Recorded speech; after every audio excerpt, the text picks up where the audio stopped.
গোপনে গোপনে আমার আল্লাহকে রব হিসাবে মানলেন, গোপনে গোপনে আল্লাহকে আল্লাহ বলে জানেন এবং আল্লাহর ইবাদত করেন।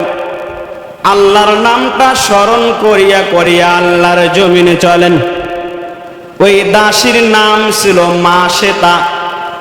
মাশেতা আল্লাহকে ছাড়া আর অন্য কাউকে রব হিসাবে মানে না। মাশেতা একদিন যখন নাকি ফেরাউনের মেয়ে, পালক মেয়ে, ফেরাউনের আপন কোনো মেয়ে নাই, পালক একটা মেয়ে, এই পালক কন্যার মাথাটা চিরুনি দিয়ে আঁচড়িয়ে দিচ্ছিলেন। চিরুনিটা জমিনের মধ্যে পড়ে গেল। জমিন থেকে যখন নাকি চিরুনিটা উঠাইতে গেলেন মাশেতা, ওই সময় বিসমিল্লাহ আমার আল্লাহর নাম বলে ওই চিরুনিটা উঠাইলেন। এমন সময় ওই ফেরাউনের কন্যা নিজের কান দিয়ে শুনতে পেল যে মাশেতা জমিন থেকে যখন নাকি ওই চিরুনিটা উঠাইলেন, তখন কেমন জানি অন্য একজন মানুষের নাম বললেন। ওই মানুষের নাম, তার কাছে মানুষ, সে তো আল্লাহকে আল্লাহ চেনে না, বরং তার কাছে এই নামটা এমন মনে হলো যে এই নামের সাথে তার কোনো পরিচয় নাই। কারণ এই মেয়েটার বাবা ফেরাউন, সে তো নিজেকে খোদা দাবি করে, আল্লাহ দাবি করে।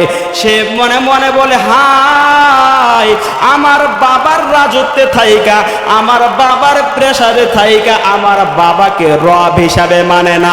এত বড় দুঃসাহস, বাবার কাছে দৌড়ায় গেছে, গিয়া বলে, ও বাবা জান, তোমার রাজত্বে থাইকা তোমার দাসী তোমাকে রব হিসাবে মানে না। ফেরাউন বলে, এত বড় সাহস, আমার দাসী আমার খায়, আমার পরে আমার ঘরে আমার প্রাসাদে থাকে, আমাকে রব মানে না, আল্লাহ মানে না, কত বড় সাহস, হাজির কর। সৈন্যবাহিনী হাজির করলো। ফেরাউন বলে, ও আমার দাসী, তুমি নাকি আমাকে রব মানো না, তা কাকে রব মানো? তার নামটা কি? দাসী জবাব দেন, মাশেতা জবাব দেন, ও আমার মনিব, ও বাদশাহ জাহাপনা, আমি এমন একজন মালিককে রব মানি, এমন একজন মালিককে আল্লাহ মানি, যিনি আমাকে সৃষ্টি করেছেন, এমনকি আপনাকেও সৃষ্টি করেছে। ফেরাউনের মেজাজটা অনেক গরম। কত বড় সাহস, আমার দাসী আবার আমার সামনে আইসে এত বড় স্পর্ধা যে আমাকে রব মানে না, বরং আমাকেও নাকি আরেক আল্লাহ সৃষ্টি করছেন।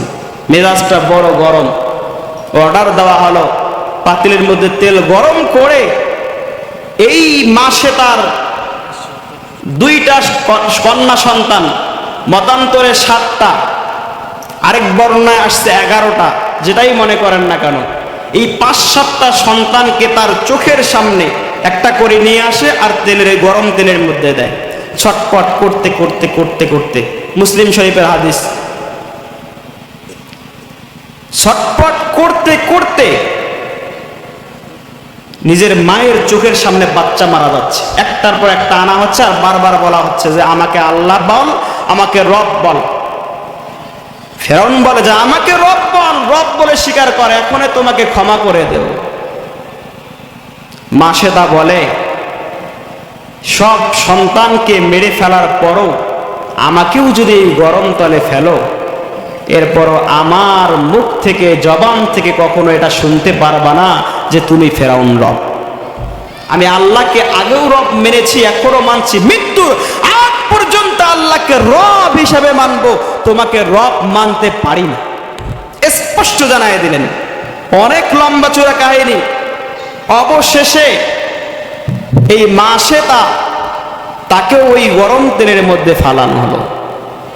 এরপরে ফেরাউন নিজের ঘরে গিয়ে, প্রাসাদে গিয়ে, তার রাজকীয় ভবনে গিয়ে, যেই রুমে থাকে, তার অন্দরমহলে গিয়ে তার স্ত্রীকে বলতেছে, কয়ও আমার প্রাণের স্ত্রী, কলিজার টুকরা, তোমারে তো অনেক ভালোবাসি, আজকে একটা ঘটনা ঘটছে আমার রাজত্বে, জানোস?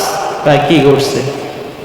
আমার রাজত্বে আমার যে দাসী ছিল না, ওকে সহ ওর যত সন্তান ছিল সবগুলারে গরম তেলের মধ্যে ফালাই দিচ্ছে। কয় কারণ কি? কয় কারণ সে আমাকে রব মানে না, আল্লাহ মানে না। কয় তাই নাকি? কয় হ্যাঁ। কয় এটা তো আমি আগে জানি। কয় কেমন কথা? কেমনে তুমি জানলা? তোমার পর্যন্ত সংবাদ কে পৌঁছাই দিল?